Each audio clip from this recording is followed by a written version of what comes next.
Sir मैं Fahd Ahmad Siddiqui advocate मेरा नाम है। लाहौर से मेरा ताल्लुक़ है और मैं child custody litigation in child custody law services in Pakistan के नाम से एक इदारा चला रहा हूँ। और मेरी जो बेसिकली एडवोकेसी है वो रिवॉल्व करती है for the equality of parents. मेरी ज़ाती अंडरस्टैंडिंग के मुताबिक पोस्ट सेपरेशन लिटिगेशन में दोनों पेरेंट्स को इक्वलिटी ऑफ राइट्स हासिल होने चाहिए और मैं एजिटेट कर रहा हूँ for the application and adoption of the principles of shared parenting in Pakistan. जो प्रेजेंटली जो अनफॉर्चुनेटली जो लिटिगेशन है that revolves around the concept of sole custody और with minimum access, where as I am agitating for maximum access and with the concept of shared parenting. देखिए दिल साहब, गुजारिश ये है कि सबसे पहले हमें समझना चाहिए कॉन्सेप्ट को कि असल है क्या।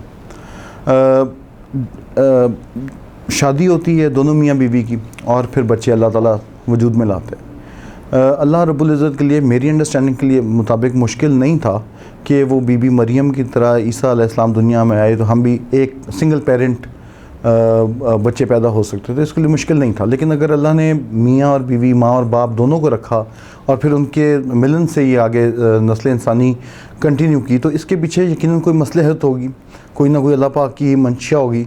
इस वक्त तकाज़ा अक़ल का कह लीजिए या वक्त का कह लीजिए, वो ये बात समझने का है कि डिवोर्स, खुला, सेपरेशन, अलहदगी स्पाउसेस के दरमियान हो रही है। मियाँ ने तलाक दी बीवी को, बीवी ने खुला लिया मियाँ से, इसमें बच्चों का कोई रोल नहीं है। तो अगर आप कोर्ट में जाते हैं, लिटिगेशन में शुरू हो जाती है और आप एक पेरेंट को मैक्सिमम एक्सेस दे देते हैं और दूसरे पेरेंट को रिस्ट्रिक्टेड एक्सेस दे देते हैं, तो बेसिकली आप उस बच्चे को सज़ा दे रहे हैं उस सेपरेशन की जो उनके माँ बाप के दरमियान हो गई। मेरी अंडरस्टैंडिंग के मुताबिक सेपरेशन, डिवोर्स और खुला और समथिंग जो भी है, it is always between spouses, it is never between parents. बच्चे के लिए दोनों माँ बाप मुकद्दम हैं। अब ये मुमकिन नहीं है कि बच्चे का आप माँ को मुकद्दम कर दें या बाप को मुकद्दम कर दें और दूसरे को नेगेट कर दें।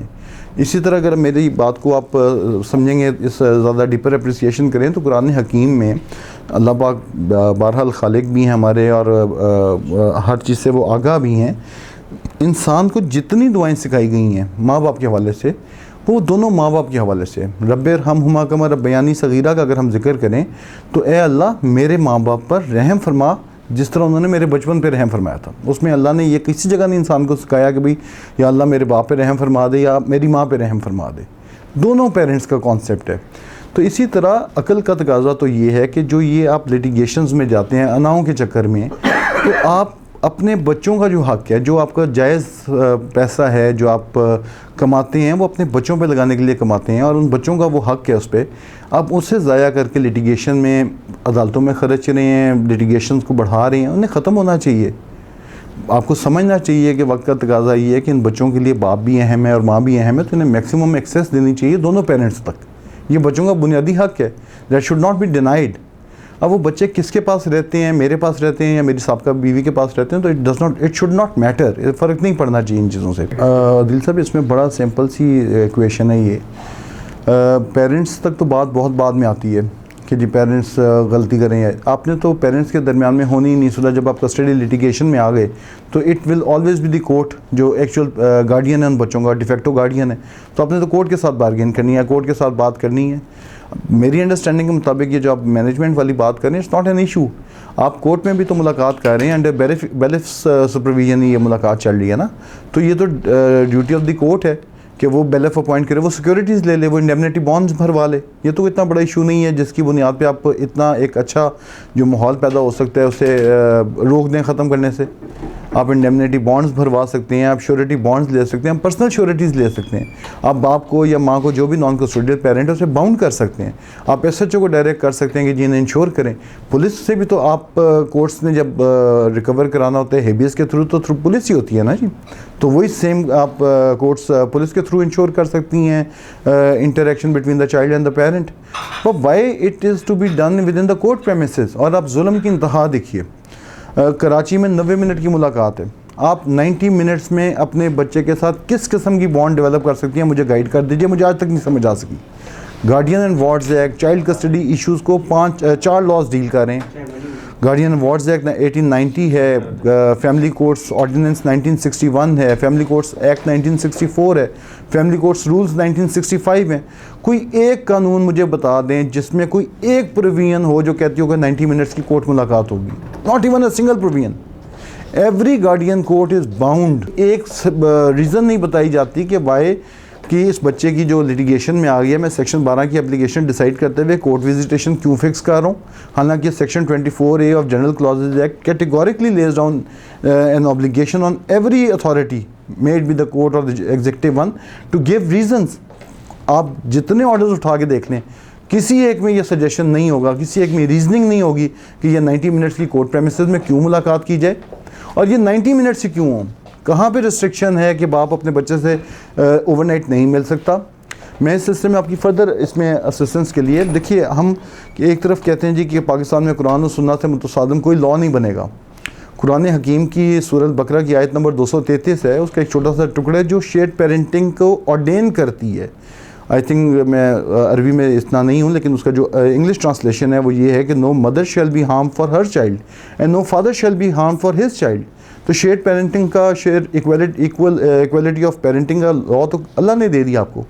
फिर साइमल्टेनियसली इसी को आगे लेके चलें। Article 227 of the constitution of Pakistan कहता है कि जहाँ पे लॉ साइलेंट है, court can seek guidance from the Islamic injunctions. अब कस्टडी वाहिद सब्जेक्ट है जिसमें इस्लामिक इंजंक्शंस खामोश हैं। अगर आप बात इसको स्टडी करें, थॉरली गो थ्रू करें, तो आपको ये समझ में आएगी कि इस्लामिक इंजंक्शंस मुलाकात, विजिटेशन के ऊपर खामोश हैं। अल्लाह ने इंसान के लिए छोड़ दिया कि भी आप इसे डिसाइड करते रहिएगा। अभी इस्लामिक इंजंक्शंस भी खामोश हैं, कानून पाकिस्तान का भी खामोश है, विजिटेशन कितनी होनी चाहिए पोस्ट सेपरेशन एरिया में और कहाँ पे होनी चाहिए। तो इस सिलसिले में हुज़ूर पाक सल्लल्लाहु अलैहि वसल्लम की हदीस मुबारक और सही हदीस है, बुखारी शरीफ की हदीस है, जिसमें अल्लाह पाक के नबी से एक शख्स ने पूछा है, अल्लाह के नबी मुझ पर सबसे ज़्यादा हक़ किसका है? तो अल्लाह पाक के नबी ने कहा तुम्हारी वालदा का। फिर पूछा सवाल किसका है? फिर हुज़ूर पाक सल्लल्लाहु अलैहि वसल्लम ने फरमाया तुम्हारी वालदा का। 3 दफ़ा सवाल पूछा गया, तीनों दफ़ा हुज़ूर पाक सल्लल्लाहु अलैहि वसल्लम ने कहा तुम्हारी माँ का। चौथी दफ़ा सवाल पूछा गया, हुज़ूर पाक सल्लल्लाहु अलैहि वसल्लम ने फरमाया तुम्हारे बाप का। आप इस हदीस को चूँकि सही हदीस है, इसे as a rule of law उठा लें, एज ए प्रिंसिपल ऑफ कानून समझ लें, इसे यानी प्रिंसिपल ऑफ लॉ समझ लें या कानून, असूल कानून समझ लें, तो आप 3 हिस्से माँ के हो गए, एक हिस्सा बाप का हो गया। ऐसे ही बनेगा नहीं इक्वेशन। आपके एक महीने में 720 घंटे हैं, आप डिवाइड कर दें, 3 हिस्से माँ को दे दें, एक हिस्सा बाप को दे दें। वो एक हिस्सा जो अल्लाह के नबी के हदीस की रोशनी में, जबकि कानून हमारा साइलेंट है, उसके मुताबिक 186 घंटे एक महीने में, यानी 8 दिन एक बाप का हक़ है कि उस बच्चे के साथ इंटरेक्शन करे इस हदीस के रोशनी में, जबकि लॉ बिल्कुल साइलेंट है, कानून भी, इस्लाम भी, कुरान भी, हदीस भी। तो मेरे भाई, अगर 8 दिन की मुलाकात अल्लाह के नबी कह रहे हैं कि बाप को दीजिए एक महीने में, आप 90 मिनट के हिसाब से कैलकुलेट करें, आप पूरे साल में 8 दिन की मुलाकात नहीं लेते, आपकी पूरे साल में हार्डली 24 घंटे की मुलाकात नहीं बन रही। तो आप फिर ये सोच रहे हैं कि ये बच्चे कल को एक इज़्ज़तदार शहरी बनेंगे, मुअज़्ज़ज़ शहरी बनेंगे। इसका फिर एक साइकोलॉजिकल एस्पेक्ट भी, आप लीगल एस्पेक्ट को छोड़ दीजिए, आप इसके साथ एक साइकोलॉजिकल एस्पेक्ट है। मैं लॉयर हूँ, आई एम ए लॉयर, मैंने 26-27 मज़ामीन पढ़े, उनमें से एक भी साइकेट्रिक रिलेटेड नहीं था। जितने मुअज़्ज़ज़ जज साहिबान कोर्ट्स में आते हैं, इनमें से कोई एक भी साइकोलॉजी का स्टूडेंट नहीं रहा एज ए रेगुलर सब्जेक्ट। किसी ने पढ़ी हो तो मैं कह नहीं सकता। आप कैसे डिटर्मिन करेंगे कि ये बच्चा ब्रेन वॉश नहीं हुआ? उसकी टोटल मुलाकात 180 मिनट की है एक महीने में, 3 घंटे की मुलाकात है, जबकि 717 घंटे की मुलाकात उसकी माँ के पास है, जिसमें मैं अपनी बात करूँगा दिल साहब, मुझे तकरीबन 19 साल हो गए हैं वकालत में। मैंने कोई एक पेरेंट ऐसा नहीं देखा, ना मदर ना फादर, जिसने अपने आप को जस्टिफाई ना किया हो।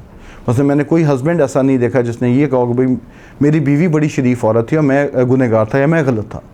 मैंने जितने देखे उन्होंने कहा जी बीवी मेरी करप्ट थी, बीवी में मेरे 2 मसाइल थे, मैं बड़ा अच्छा आदमी था। इसी तरह मैंने कोई औरत नहीं देखी आज तक जिसने कहा कि नहीं जी मैं बड़ी गंदी औरत थी और मेरा मियाँ बड़ा अच्छा था। हर औरत ने कहा जी मैं बड़ी शरीफ औरत थी, वो औरतें लाता था यार। फिर साइमल्टेनियसली आप अभी कभी कोर्स में जाएँ, आप कोर्स में जाके देखें, आपको नज़र आएगा कि वो बच्चे साइकोलॉजिकली इतने पैनिक्ड हैं, वो अपने बाप के साथ मिल नहीं सकते। बाप हो या नॉन कस्टोडियल पेरेंट कोई भी हो सकता है, वो गैल्वनाइज नहीं हो सकते, वो मुलाकात नहीं कर सकते, वो लिपट नहीं सकते, वो खेल नहीं सकते।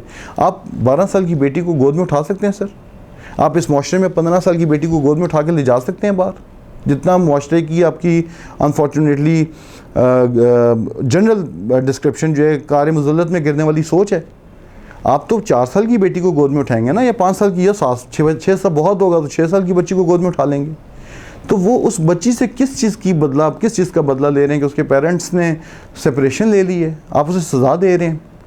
तो आप कौन से वेलफेयर की पीछे लगे हैं कि हम welfare of minor is the Paramount consideration. देखें आप, मैं एक अपने मेरी बेटी के साथ, या मेरा बेटा और बेटी हैं, वो रात को मेरे साथ मेरे कंधे पे सर रख के सो रहे हैं, मैं उन्हें लोरी सुना रहा हूँ, मैं उन्हें कहानी सुना रहा हूँ। मेरे किसी बात पे मेरी बीवी से झगड़ा हो जाता है, वो नाराज़ होकर घर चली जाती हैं, या मेरा अपने शौहर से झगड़ा हो जाता है, वो मुझे घर से निकाल देते हैं। ऑल ऑफ ए सडन आप एक जो इंतहाई लविंग पेरेंट हैं, आप एकदम एक क्रिमिनल की शूज़ में पाँव रख लिया आपने। आप अगर क्रिमिनल लॉ को देखें तो देयर आर ऑलमोस्ट मोर और less 26 rights every criminal has. आप उसे 3rd डिग्री का निशाना नहीं बना सकते, आप उसे 24 घंटे के अंदर मैजिस्ट्रेट के पास लेके जाएंगे। अगर उसने नॉन प्रोहिबिटरी क्लॉज में कोई फॉल करता हुआ जुर्म किया तो बेल उसका मैटर ऑफ राइट है। अगर उसने प्रोहिबिटरी क्लॉज में फॉल करता हुआ कोई क्राइम किया तो 2 साल के बाद बेल उसका राइट बन जाएगा, एंड सो फोर्थ। 26 राइट्स हैं as per the citations, as per the law. एक non custodial parent made with the mother और द फादर, उसके क्या राइट्स हैं। मैं नेचुरल गार्डियन हूँ, लेकिन उस नेचुरल गार्डियनशिप का मुझे क्या फ़ायदा है। मैं अपने बच्चे के साथ घर पे मुलाकात नहीं कर सकता। मैं अगर एक फ़ौजदारी कानून में इन्वॉल्व हूँ तो मैं जेल में बंद एक मुजरिम हूँ, तो मेरा ये राइट है कि मैंने हर दूसरे हफ्ते अपने बीवी बच्चों से मुलाकात करनी है और कंफर्टेबल प्लेस में करनी है। जेल के अंदर एक मुझे अलाउड है प्रेमिसेस इज़्ज़तदार तरीके से। लेकिन मैंने कोई क्राइम नहीं किया, मेरा सिर्फ क्राइम ये है कि मेरी बीवी ने मुझसे खुला ले ली है, या मेरा ये क्राइम है कि आउट ऑफ एनी डिस्प्यूट मैंने अपनी बीवी को डिवोर्स कर दिया है। लेकिन मैं अपने बच्चे को एक्सेस नहीं कर सकता क्योंकि प्रैक्टिस नहीं है। मैंने अगर अपने बच्चे के साथ ईद पे मुलाकात करनी है तो मैंने कोर्ट आना है, वहाँ पे 250-300 लोग बैठे हैं, उनके साथ मिलके मैंने एक वो भेड़ बकरियों वाला डेविड जो बंदा हुआ है उसके अंदर बैठ के मैंने मुलाकात करनी है, उससे हट के नहीं करनी। क्यों? मैं ATM कार्ड हूँ, मेरे पे मेरी लाइबिलिटीज़ ही लाइबिलिटीज़ हैं। बाप की ये ज़िम्मेदारी है कि वो ख़र्चा दे, बाप की ये ज़िम्मेदारी नहीं है कि वो बच्चों को तरबियत करे। आप कौन सी तरबियत करवा रहे हैं इन बच्चों की जो कोर्ट केसेस में इन्वॉल्व हैं 90 मिनट की मुलाकात में।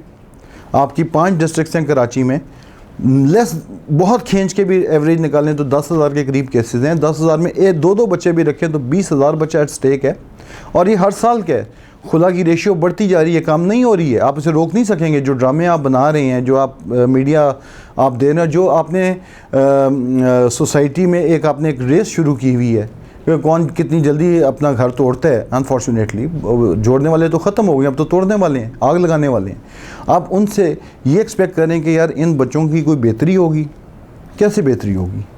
क्या मैं एक जो फादर है जो उसी शूज़ में जो एक क्रिमिनल के शूज़ में अगर आए, उसे तो कोई राइट अवेलेबल नहीं है। कॉन्स्टिट्यूशन ऑफ पाकिस्तान भरा पड़ा है आपका नेचुरल जस्टिस के प्रिंसिपल से। वो नेचुरल जस्टिस के प्रिंसिपल फैमिली कोर्ट्स क्यों नहीं अडॉप्ट करती, इसकी मुझे आज तक नहीं समझ आ सकी। सबसे बड़ी वजह आपकी यूनिटी ना होना है। आपको तकलीफ़ नहीं है, आप हायर कोर्ट्स में नहीं जाते। अगर आपको ग्रीवियंस होगी आप हायर कोर्ट्स में जाएंगे। आपकी बहुत बड़ी वजह इसकी अनअवेयरनेस ऑफ इनफेमिलियरिटी विद लॉ है। आप मेंटेनेंस कोर्स लगाती हैं, मेंटेनेंस के लिए भाग भाग के हाई कोर्ट जाते हैं। आप विजिटेशन के अगेंस्ट क्यों नहीं हाई कोर्ट जाते? किसने रोका आपको? चलें जजेस, एक जज है उसका काम है फ़ैसला देना, जो वो सुनेगा उसके मुताबिक फ़ैसला दे दिया। आपका काम है ना आप इससे असेल करें, चैलेंज करें अपर कोर्ट्स में। हायर कोर्ट्स में क्यों नहीं चैलेंज करते? और कितनी आज तक रिटें फाइल हुई हैं, CP's constitutional petitions pro bono file की गई हैं इस सब्जेक्ट में। हर दूसरा बंदा 90 मिनट की मुलाकात ले रहा है, 5-5, 6-6, 7-7 साल केस चल रहा है। बच्चा 2 साल का आता है, 12-12 साल का हो गया, कोर्ट से निकलता है। कोई सुनने के लिए तैयार नहीं, कोई एफर्ट नहीं है, कोई जुस्तजू नहीं है। इस पर तो जुस्तजू करने की देर है ना, कोई खड़ा होने के लिए। आपका जॉइंट वेंचर ही नहीं है। आप क्यों नहीं हाई कोर्ट जाते? पब्लिक इंटरेस्ट लिटिगेशन में 100 नॉन कस्टोडियल फादर्स खड़े हैं और हाई कोर्ट जाएँ, उन्हें क्या हमारे साथ ये जुल्म हो रहा है, क्यों हमें अपने भेड़ बकरियों की तरह कोर्ट्स में बांधा हुआ। और आप देखें इससे बड़ा जुल्म क्या है? इससे बड़ा जुल्म ये है कि आप 90 मिनट की मुलाकात कर रहे हैं विद इन कोर्ट प्रेमिसेस, और सामने मामू या माँ या खाला या नानी, अगर नॉन कस्टोडियल पेरेंट फादर है और अगर कस्टोडियल पेरेंट मदर है, तो बाप भाई चाचा बैठे होंगे, बच्चे को प्रोग्राम कर रहे हैं। वो बच्चा तो फ्री है ही नहीं। वो 90 मिनट की मुलाकात महीने में 2 दफ़ा जो हो रही है वो भी अंडर कंट्रोल हो रही है। आप इससे बड़ा जुल्म देखें कि आप अपनी गार्डियन विजिटेशन एरिया में पिक्चर नहीं ले सकते अपने बच्चे की, आप अपने बच्चे की वीडियो नहीं बना सकते, even for a memory. Practice है, एक हलाकू खान का निज़ाम कायम हुआ है। मसला ये है कि उसे चैलेंज कोई नहीं करता, आवाज़ कोई नहीं उठा रहा। आज आप आवाज़ उठाएं, कल इंशाल्लाह मामला रिजॉल्व हो जाएंगे। लॉयर का रोल है, देखें कुरान हकीम में 700 दफ़ा जिक्र है, ए लोगों तुम सोचो, तुम गौर करो, तुम सोचते क्यों नहीं हो। अल्लाह पाक ने किसी जगह नहीं कहा कि मौलवी सोचेगा आप नहीं सोचेंगे, किसी जगह बैन लगाया। अब आपकी मर्ज़ी, आप ना सोचें, आप मौलवी के पीछे लग जाएँ, वो जिस तरह उसने सोच लिया। साइमल्टेनियसली अगर आप ये समझें कि आप एक सर्टन अमाउंट ऑफ फ़ीस दे देंगे लॉयर को और ये लॉयर की आगे सवाबदीद है वो क्या करे, तो ये गलती आपकी है। मैं आपका वकील हूँ, मैं आपके बच्चे का बाप तो नहीं बन सकता, या बन सकता हूँ। मुद्दई सुस्त और गवाह चुस्त नहीं हुआ करता, ये कार्डिनल प्रिंसिपल है। आप पढ़ें, आप बताएं, एजुकेट करें अपने लॉयर को। आपको लॉयर मल्टीपल डायमेंशन में काम कर रहा है, उसके पास हो सकता है कॉर्पोरेट का भी केस हो, उसके पास फैमिली केसेस भी हो, उसके पास मर्डर केसेस भी हो, मल्टी डायमेंशनल उसका अप्रोच हो। It is the duty cast upon you, if you are a very कहते हैं caring father, then you should educate your lawyer so that he could educate the जज। System तो इसी तरह चेंज होगा ना जी। अगर आप समझेंगे जी मैंने एक सर्टन अमाउंट ऑफ फीस दे दी, अब ये जाने और इसका काम जाने और I am out of the it, मैं अपनी नौकरी करूँ या जो भी करूँ, तो वो सोच आपकी गलत है। मेरा काम एज ए लॉयर आपके राइट्स को प्रोटेक्ट करना है। ये ज़रूरी नहीं है कि मैं बरतानिया क्या कहते हैं एनसाइक्लोपीडिया ऑफ ब्रिटानिका हूँ और मेरे अंदर हर चीज़ का नॉलेज अवेलेबल है। आप मुझे बताएं कि नहीं भाई ऐसे नहीं, ऐसे करें, मैं ऐसे करूँगा। Secondly, family cases are not criminal cases, they are rather not cases even. Family court को अगर आप ट्रांसलेट करें तो ये पंचायत का एक कॉन्सेप्ट बनता है, ये पंचायती अदालतें हैं, मिल बैठ के बात करने वाली। ये तो स्टीरियोटाइप केसेस हैं ही नहीं, they are not ordinary civil cases. तो आप किसी जगह भी कोर्ट आपको बार नहीं करती कि जी लॉयर आएंगे तो वो आर्ग्यू करेंगे। आप खुद अगर विजिलेंट फादर हैं आप पढ़ें। अगर मेरे साथ इंटरेक्शन 100 लोगों के है तो मैं उनसे बात करता हूँ, यार आपने फैमिली लॉ एक्ट पढ़ा है, फैमिली को, नहीं सर हमने तो नहीं पढ़ा। भाई पढ़ें, पढ़ने से तो किसी ने नहीं रोका। सोचें, डिस्कशन करें, ब्रेनस्टॉर्मिंग करें, कोई नई चीज़ निकले, कोई नया रास्ता निकले, आगे इंशाल्लाह चल सकें आप। अनफॉर्चुनेटली एक और चीज़ भी इसमें इन्वॉल्व होती है, वो है आपकी ईगोज़। आपकी इतनी हाइटेंड ईगोज़ हैं लिटिगेशन में स्पाउसेस की कि वो बच्चे को सप्रेस करने पे तो फोकस हैं, लेकिन बच्चे की प्रोग्रेशन के बारे में फोकस नहीं है। ठीक है, डिवोर्स हो गई, सेपरेशन हो गई, वन रीज़न और द अदर हो गई, उससे आगे निकलिए। हम अभी तक उसी मामले में फंसे हैं कि वो डिवोर्स क्यों हुई है, वो डिवोर्स किसकी वजह से हुई है। भाई ये तो औरत मर्द का झगड़ा तो 1000 साल से चल रहा है, 5000 साल से, ये अगले 5000 साल भी चलता रहेगा। अब तो स्टेज ये है कि आप उसे मूव फॉरवर्ड करें, आगे चलें, उसमें से वे आउट निकालने की इसमें से बेहतरीन मेरे बच्चों के लिए क्या है। अब तो आप देखें उन बच्चों को ना दनस्तगी में आपने एक ट्रॉमा से गुजार दिया, उनके लिए सेपरेशन इज़ इनफ ट्रॉमा, उसके बाद उनको कॉन्टैक्ट डिनाइल को फेस करना पड़ा। आप उस बच्चे के पाँव में शूज़ डालें ना। वो बच्चा क्या सोच रहा है जिसकी बाप तक एक्सेस नहीं है, जिसकी माँ तक एक्सेस नहीं है, वो तो समझ रहे अगर सिंगल चाइल्ड है जी मैं तो अनवांटेड चाइल्ड था, तभी मेरे बाप ने मुझे छोड़ दिया या मेरी माँ ने छोड़ दिया, एज द केस में भी। तो आपने तो उसको फोकस करना है, have maximum interaction with your child. छोड़ दें उस चीज़ को कि कस्टडी का स्टेटस किसके पास है, माँ रख ले, बाप रख ले, कोई फ़र्क नहीं पड़ता। असल चीज़ तो interaction between the child and the father और the mother as the case में भी है ना। आप उसके ऊपर फोकस करें। आप कोर्ट में क्या है जी मैं कस्टडी मदर की फेवर में छोड़ता हूँ, उसके बाद मुझे कोर्ट से रिक्वेस्ट करें, कोर्ट को मुझे एट होम विजिटेशन राइट्स दें, मैं कस्टडी मदर की फेवर में सरेंडर करता हूँ। फिर आप देखेंगे कि कुछ अरसे के बाद हालात बहुत बेहतर हो जाएंगे। जो ब्रेन स्टॉर्मिंग, जो ब्रेन वॉशिंग, जो ट्यूशन है वो ख़त्म हो जाएगी। वो एलिमेंट ऑफ हेटेड निकालना पड़ेगा आपको। तो वो लॉयर्स की तो बहरहाल एक कम्युनिटी की मैं कहूँगा टू सम एक्सटेंट ज़रूर इन्वॉल्वमेंट है, बट द रियल इन्वॉल्वमेंट तो ये क्लाइंट की है ना। मुझे मेरा क्लाइंट कहता है कि जी आप इस पर एलिगेशंस लगाएं, गलत एलिगेशंस लगाएं। हम लगाते हैं, आप ना लगवाएंगे तो हम नहीं लगवाएंगे। सर देखिए शेयर्ड पेरेंटिंग में कस्टडी, फ़िज़िकल कस्टडी जो है वो बच्चे की एक पेरेंट के पास इस्टेब्लिश हो जाती है, मेड विद द मदर और द फादर, मोस्टली मदर्स के पास। आप कस्टडी जब लिटिगेशन में आते हैं तो मोस्टली कस्टडी आप कंटेस्ट कर रहे होते हैं कि जी मुझे दे दें, या दूसरी पार्टी कह रही थी मुझे दे दें। तो मेरी अंडरस्टैंडिंग के मुताबिक बच्चे के लिए तो दोनों पेरेंट्स इक्वल हैं, उसके लिए दोनों अहम है। बेहतर ये है कि कस्टडी आप सरेंडर कर दें in favour of the mother, subject she contract second marriage. और साइमल्टेनियसली जहाँ तक आ जाएगी शेयर्ड पेरेंटिंग की बात, आपको इसको मिल रहे 90 मिनट्स, आप इसे इंक्रीज़ करें। जैसे मैंने हदीस नबी सल्लल्लाहु अलैहि वसल्लम का जिक्र किया है, आप उस हदीस की रोशनी में 8 दिन का मुतालबा करें। और वो 8 दिन कुछ इस तरह आप स्केजूल करें कि आप फ्राइडे वाले दिन फ़र्ज़ करें सुबह 12 बजे बच्चे को हैंड ओवर करें फादर को, और वो संडे को वापस कर दें। और अगर इस तरह भी हो तो 48 आवर्स की ड्यूरेशन है, आपको 8 दिन मिल जाते हैं। अगर आप समझते हैं कि चलें for the larger interest of the child, आप 8 दिन की जगह 6 दिन भी कर दें, just for sake of argument. अगर आप वो 3 दिन भी बच्चे हैंड ओवर कर दें बाप को और 1 दिन बेशक मदर रखें, क्योंकि बच्चों ने स्कूल भी जाना है, ट्यूशन्स भी पढ़नी है, तो मदर का भी कंट्रोल होना चाहिए, मदर को भी मौका मिलना चाहिए उनकी खुशियों का। इसी तरह आपकी समर वेकेशन हैं, बच्चा स्कूल गोइंग है, विंटर वेकेशन हैं, स्प्रिंग वेकेशन हैं, स्कूल हॉलीडेज़ आ जाती हैं, पब्लिक हॉलीडेज़ हैं, रिलीजियस हॉलीडेज़ हैं, इन पे आप इक्वलिटी बेसिस पे कर सकते हैं। मसलन ईद की 3 छुट्टियां आप 2 दिन मदर को दे दें, 1 दिन बाप को दे दें फॉर ओवरनाइट स्टेज। इससे बच्चे की एक शख्सियत में बड़ा निखार आएगा। मसलन एक साइटेशन है, मैं उसका जिक्र करूँगा, बिलखसूस शुरू में सबसे पहले आई 2017 CLC 1747, उसमें एक स्केजुलिंग आई कि 24 आवर्स मिनिमम एक्सेस होनी चाहिए ऑन फोर्टनाइटली बेसिस। फिर उसी साइटेशन से इंस्पिरेशन ली कोयटा हाई कोर्ट ने, उन्होंने कहा जी आप एट होम विजिटेशन दें। ये जो साइटेशन थी इसमें बच्चे 9 साल प्लस थे। जो कोयटा हाई कोर्ट की जजमेंट है उसमें 3.5 साल की बेटी थी, उन्होंने कहा ठीक है ओवरनाइट नहीं देते आप, इसे घर तो जाने दें, court premises is not a suitable place for meeting purposes. फिर इसको फर्दर इन्हांस किया ऑनरेबल लाहौर हाई कोर्ट ने 2018 MLD 1592, उसमें हाई कोर्ट ने होल्ड कर दिया जी 6 साल से प्लस बच्चे की तो कोर्ट विजिटेशन होनी ही नहीं चाहिए, उसकी तो मैक्सिमम एक्सेस होनी चाहिए बाप तक। फिर इसी चीज़ को फर्दर आगे एलॉबरेट किया ऑनरेबल सुप्रीम कोर्ट ने 2018 SCMR 1991 में। वो कॉम्प्रोमाइज़ बेस्ड जजमेंट है, बाकी 3 जो जजमेंट्स मैंने बताई हैं मेरिट्स पे हैं।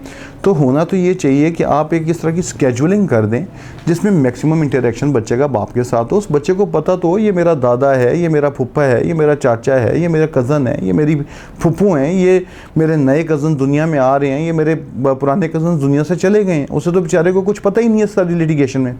तो मेरी अंडरस्टैंडिंग के मुताबिक एक एनुअल स्केजुलिंग के तौर पर आना चाहिए। बच्चे की एज के मुताबिक आप डिटर्मिन करें कि अगर वो 3 साल का बच्चा है तो उसकी कितनी मुलाकात होनी चाहिए। बहरहाल बाप है या माँ, जैसे ज़्यादातर नॉन कस्टोडियल पेरेंट्स बाप हैं, तो उसे उस तक पहचान तो उसे दें, उसको वो ओनरशिप तो दें उस बच्चे को, ये मेरा बाप है।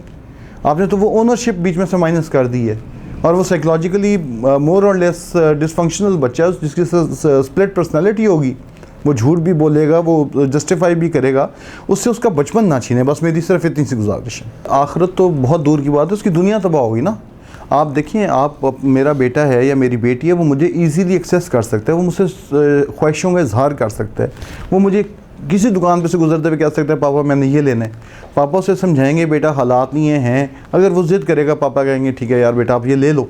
आप तो उससे वो ओनरशिप ख़त्म कर रहे हैं ना, मान जिसे बच्चे का बाप पे होता है, बेटी का बाप पे मान होता है, वो ख़त्म कर रहे हैं आप। उससे आप जैसे बात करें बाप की आखिरत, बच्चे की आखिरत तबाह हो जाएगी। बच्चा आपको लिटरली, मैंने कितने केसेस ऐसे देखे हैं जहाँ पे बच्चियाँ नंगी गालियाँ बाप को दे रही हैं, क्योंकि इन्हें इतना प्रोग्राम किया जाता है, इतनी नफ़रत उनमें इंजेक्ट की जाती है। 90 मिनट में तो वो बाप से थोड़ा मिल रही हैं, वो तो एक अंकल से मिल रही हैं जो 5,000 या 10,000 रुपये मेंटेनेंस लेकर आया हुआ है उनके लिए। सिर्फ उस 5 साल, क्योंकि मेंटेनेंस फंसी हुई है, उस मेंटेनेंस के चक्कर में, उस मेंटेनेंस की लालच में वो मुलाकात हो रही है। बाप वाला तो कॉन्सेप्ट ही ख़त्म हो गया। वो तो एक अंकल है, एक स्ट्रेंजर्स अंकल है जो महीने में 1 दफ़ा 2 दफ़ा मुलाकात के लिए आते हैं, आधे घंटे पौने घंटे की मुलाकात करके चले जाते हैं। सर देखिए, इसमें मल्टीपल फैक्टर्स इन्वॉल्व हैं। इसमें सबसे ज़्यादा मसला ये है कि आज से 25-30 साल पहले जो हमारा सोशल फैब्रिक था उसमें कुछ चीज़ों को हम सप्रेस करते थे। घर बचाने के लिए बहुत सारी चीज़ें, अब्यूज़ को पी जाते थे, लार्जर इंटरेस्ट में बच्चे ना तबाह, अभी भी करते हैं। लेकिन अब जो एलिमेंट्स मेरी अंडरस्टैंडिंग के मुताबिक हैं वो ज़रा एग्रीवेट कर गए हैं घर तोड़ने वाले। पहले शायद इतनी एक्सेस नहीं होती थी। अब मसलन आप हाई कोर्ट जाते हैं, हेबियस कॉर्पस में हाई कोर्ट चले गए हैं आप, और आपने एक स्टोरी वो टिपिकल सी उठाई कि जी मुझे रात को 3 बजे धक्के मार के घर से निकाल दिया, तो हाई कोर्ट का जज आपसे वेरीफाई नहीं करेगा। हाई कोर्ट का जज सीधा डायरेक्शन देगा SHO को जी बच्चे लेके पेश करो। और आप खुद सोचेंगे, रात को एक शरीफ आदमी है जिसकी बीवी नाराज़ होकर चली गई और रात के 3 बजे थानेदार साहब 4 सिपाही लेके पहुंच गए और उन्हें बता रहे हैं धर के सुबह हाई कोर्ट पहुँचे बच्चे लेके, और वो बच्चे हाई कोर्ट पेश होते हैं और बच्चे हैंड ओवर कर देती है कोर्ट मदर को फॉर एवर एनी रीज़न। तो डू यू थिंक कि वो घर दोबारा रिजॉल्व कर सकेगा अपने इश्यूज़, जिसके रात को 3 बजे पुलिस आई हो छापा पड़ा हो? मेरा तो नहीं ख्याल। तो मेरी अंडरस्टैंडिंग के मुताबिक एक जो बैरिफ के अंदर प्रोसीडिंग्स हम इनिशिएट करते हैं, ये बहुत ज़्यादा कंट्रीब्यूटिंग रोल प्ले कर रही हैं घर की डैमेजिंग में। इसी तरह मामूम भाई, अब देखें उनकी बहरहाल बेटी है, मेरी बेटी अगर आके मुझे एक बात बताएगी तो मेरा हक़ ये है कि मैं उसे वेरीफाई करूँगी ये वाकई सच कह रही है। वो जज्बाती, अल्लाह ने औरत को जज्बाती बनाया है, जज्बात में वो कई दफ़ा रो में बढ़ जाती है, लेकिन हम लोग भी फ़ौरन फिर उसकी बात पे अमना और सदकना क्या है कि सीधा करने चल पड़ते हैं दामाद को ख़ास तौर पे। तो फिर वो एग्रेवेट हो जाती हैं सिचुएशंस, वो टूटते चले जाते हैं, घर जुड़ते नहीं हैं। वो बड़े बूढ़े ख़त्म हो गए हैं जो बिठाते थे पुत्र तू भी बह जा, पुत्र तू भी बह जा, अब वो लोग नहीं हैं। अब वो कहते हैं अच्छा यार इन्हें इंज किता मैं लकीरां भी कटावांगा, मैं सीधा भी करांगा। अब अनफॉर्चुनेटली इसमें थर्ड पार्टी एलिमेंट बहुत ज़्यादा रोल प्ले करता है, इधर बात कर उधर बात कर उधर बात कर, मामला ख़राब हो जाता है, मामला दबता नहीं है। तो मैं वो उस सिलसिले में आपको असिस्ट करता हूँ। देखिए मैं कुछ अर्सा पहले इस्लामाबाद हाई कोर्ट में पेश हुआ और मैंने एट होम विजिटेशन राइट्स की रिक्वेस्ट की कोर्ट से, और मैंने कहा जी बहुत जुल्म हो रहा है, 2 घंटे की मुलाकात है। And the honourable chief justice was adjudicating that matter, और उन्होंने कहा भाई जो जिसे तकलीफ़ होगी ना वो मेरे पास आ जाएगा। Mister Siddiqui you are the only one who has approach me, मैं आपको रिलीफ दे देता हूँ, आपके क्लाइंट को रिलीफ दे देता हूँ, बाकी जिससे तकलीफ़ होगी मेरे पास आ जाए। मेरी अंडरस्टैंडिंग ये है कि अगर कराची के 5 डिस्ट्रिक्ट्स हैं और एवरेज निकलें बहुत रिस्ट्रिक्ट करके, तो भी कम से कम 10 से 12 हज़ार केसेस ज़रूर पेंडिंग हैं। 10 से 12 हज़ार लोग तो मुमकिन नहीं है आप हाई कोर्ट जा सकें।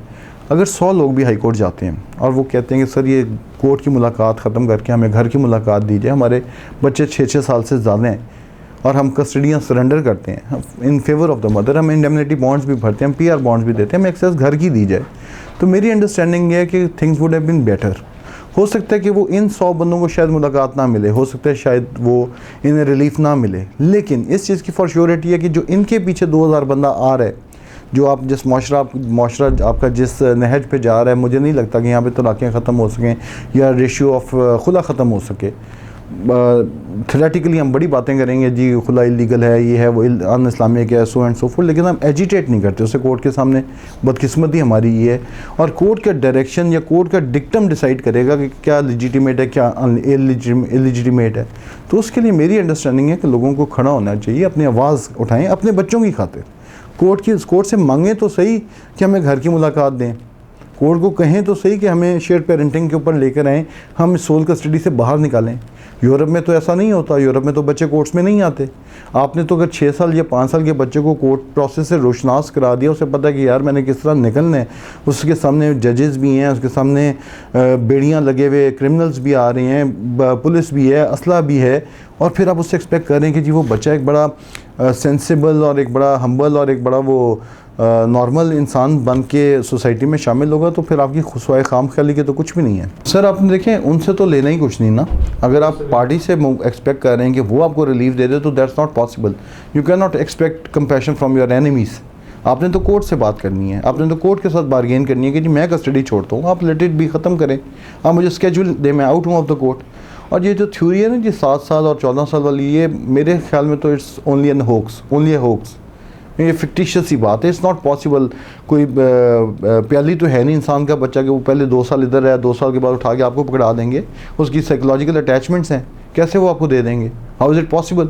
आपका 2013 में झगड़ा हुआ, बच्चे को आपने, बच्चा उसको 2 साल का था, 2018 में बच्चा हो गया 8 साल का, तब आप कहेंगे जी मुझे बच्चा हैंड ओवर कर दें। क्यों हैंड ओवर कर दें? वो 5 साल अटैच रहा अपने माँ के साथ, उसकी बाकायदा ग्रोथ है, इस चीज़ को आपने समझना है। इसी तरह बच्ची है 14 साल की, आप 14 साल की बच्ची से कैसे एक्सपेक्ट कर सकते हैं कि वो वन फाइन मॉर्निंग माँ के घर से उठे और वो बाप के पास हैंड ओवर हो जाए? इट्स नॉट पॉसिबल मेरी अंडरस्टैंडिंग। और ये बच्चे के साथ जुल्म है, मैं समझता हूँ कि बच्चे के साथ ज़्यादती है। बजाय इसके कि आप इस स्टेज, इस फोकस, इस पॉइंट को लेके चलें जी बच्चा अब 7 साल का हो गया या बेटी 14 साल की हो गया, now I should go for custody. But try to start having your child, वो जिसके पास भी है। सर मैं आपको लाहौर की एग्जांपल दूंगा। मैंने 2013 में लाहौर में विद 93 नॉन कस्टोडियल फादर्स एक जॉइंट रेट पिटीशन फाइल की थी लाहौर हाई कोर्ट में, और 2011 में फ़ाइल की थी, और 2013 में वहाँ पे न सिर्फ डिवीजन बेंच कॉन्स्टिट्यूट किया था honourable Lahore high court chief justice साहब ने, बल्कि रिफॉर्म्स भी इनिशिएट हुई थी। बच्चों की मुलाकातों की जगह चेंज हो गई थी, सर्विसेज ऑफ नोटिस का तरीका तब्दील हो गया था। Through out Punjab 8 divisional headquarters में चिल्ड्रन कॉम्प्लेक्सेस स्पेशली बिल्ड हुए थे जहाँ पे बच्चों की मुलाकात होती, प्रोटोकॉल सेट हो गए थे। तो similar should be the case with the Karachi high court. सिर्फ मसला ये है कि कराची हाई कोर्ट के पास अभी तक इस पर्टिकुलर सब्जेक्ट पे एजिटेशन नहीं हुई है। आपका फंडामेंटल राइट है, आप इन्वोक कीजिए। आई एम प्रीटी श्योर कि यहाँ पे रिलीफ भी मिलेगा और थिंग्स वुड बी बेटर। और जिन बच्चों की उम्रें 6 साल प्लस हैं उनकी बॉन्डिंग अपने बाप से, अपनी माँ से कंपैरेटिवली बेहतर हो जाएगी इस 90 मिनट के होक से बाहर निकल के। देखिए, आप तो जनरल क्वेश्चन ऑफ लॉ पे जाएंगे ना जी, आप तो पब्लिक इंटरेस्ट लिटिगेशन करेंगे। जो 4 घंटे जिन्हें मिल लिए घर की, that should have been enhanced, why not for an overnight. मैं तो ये गुजारिश करूँगा कोर्ट से कि जनाब आप ओवरनाइट स्टेज दें, आप स्केड्यूल सेट करें कि ये बच्चा 3 साल का है, ये 5 साल का है, ये 7 साल का है, इस पर गाइडलाइंस इशू होनी चाहिए।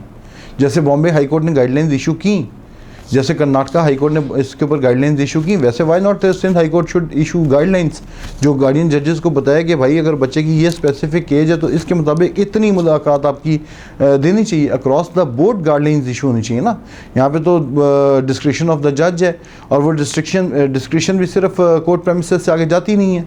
आपकी कितनी देर की मुलाकात है? 4 घंटे की मुलाकात। आपकी बेटी आई थिंक 9 साल की और 11 साल की हैं, 8 और 6 की बेटी है। 8 साल की बेटी की क्यों ना मुलाकात फॉर 24 आवर्स होनी चाहिए? क्यों नहीं इनसे इन्हांस होना चाहिए? After a certain specific period, 6 महीने, साल के बाद इन्हांस होनी चाहिए मुलाकात। 2018-17 में कहीं आपने ऑर्डर ले लिया फॉर 4 आवर्स, वो 4 आवर्स थोड़ी चलती रहनी चाहिए सारी ज़िंदगी। बच्ची ग्रो कर रही है, उसकी नीड्स बढ़ रही हैं, उसकी डिमांड्स बढ़ रही हैं, that should be appreciated. Sir हमारे पास हैं 20 के करीब लोग हैं जो विलिंग हैं। अभी चूँकि कोविड है और साथ समर वेकेशन शुरू हुई है हाई कोर्ट में, दैट्स द रीज़न। और साथ मेरी अवेलेबिलिटी अवेलेबल नहीं हो सकी, मुमकिन नहीं हो सकी, that's why the reason we have halted. Otherwise we were always also planning to approach high court in CPs, in individual CPs, but I will try कि on my next visit इंशाल्लाह I will file a joint writ petition। Sir इस तरह की मिसालें माँ को क्यों नहीं देते, बाप को क्यों देते हैं? ऐसी मिसालें माँ को क्यों नहीं देते? दें माँ को भी कि भाई बाप के बच्चे हैं, नुत्फा उसका, उसे दे दें बच्चे, क्यों नहीं देते? अनफॉर्चुनेटली थ्योरीज हैं लॉ अपनी लाइफ की, आपको वो कोशिश कर रहे होते हैं डी ट्रैक करें। आपको सिर्फ एक चीज़ मुझे बता दें, देखिए मेरी अंडरस्टैंडिंग है बच्चा पैदा करना ताल्लुक़ नहीं हुआ करता, पालने की मोहब्बत होती है। अगर मेरी माँ ने मुझे पाला है तो वो उसको एक एक दिन, एक एक लम्हा याद होगा। मेरे लिए अगर कोई चीज़ अहमियत का हामिल है तो वो मेरे बाप का दिया हुआ पैसा नहीं है, शोहरत नहीं है, बल्कि यह कि मेरी बर्थडे थी, मेरा बाप मौजूद था, मेरी सालगिरह थी, मुझे चोट लगी थी, मेरा बाप मुझे हॉस्पिटल लेके गया था, मैं गिर पड़ा था, मेरी लड़ाई हो गई थी, मेरा बाप पीछे आके खड़ा हो गया था। ये मेरे पोजेशंस हैं। इस पे मैं रो भी पढ़ूंगा, इस पे मैं खुश भी होऊंगा कि यार देखो मेरा बात, इस पे मैं फ़ख्र भी महसूस करूंगा। मेरी सेहत पे क्या असर पड़ता है? मुझे 5,000 या 10,000 रुपये एक बंदा दे के चला जाता है, उसके बाद मेरी शक्ल नहीं देखता। मैंने उसके साथ, और आपको लगता है कि मैं अगर मरूँ, मेरे वालिद अगर यानी मेरे एक्सेस नहीं है और मैं बच्चा हूँ, चाइल्ड ऑफ डिवोर्स हूँ, और मुझे वन फाइन मॉर्निंग पता चलता है मेरा बाप मर गया, डू यू थिंक मैं उसकी मग़फ़िरत की दुआ करूँगा? या डू यू थिंक मैं नमाज़ पढ़ के उसके लिए दुआएं खैर करूँगा कि अल्लाह बख्श दिए, नेक आदमी था? आप गार्डियन कोर्ट जाएँ, वहाँ पे बैठें, देखें लोगों को, वहाँ पे आपको 12-12, 15-15 साल की बच्चियाँ बापों को ऐसी नंगी गालियाँ देती नज़र आएंगी। बारिश मस्जिद मेहराबें बनी हुई उनके चेहरों पे, चेहरे से नूर टपक रहा है, बेटियाँ नंगी गालियाँ दे रही हैं उन्हें। देखिए 1864 का कानून है ये, गार्डियन वार्स एक्ट, 2020 आ गया, 146 साल हो गए, एक अमेंडमेंट नहीं आई इसमें। लोगों को तकलीफ़ ही नहीं है। तकलीफ़ होगी तो शोर डालेंगे ना, शोर नहीं डालते, चढ़ जाए बस।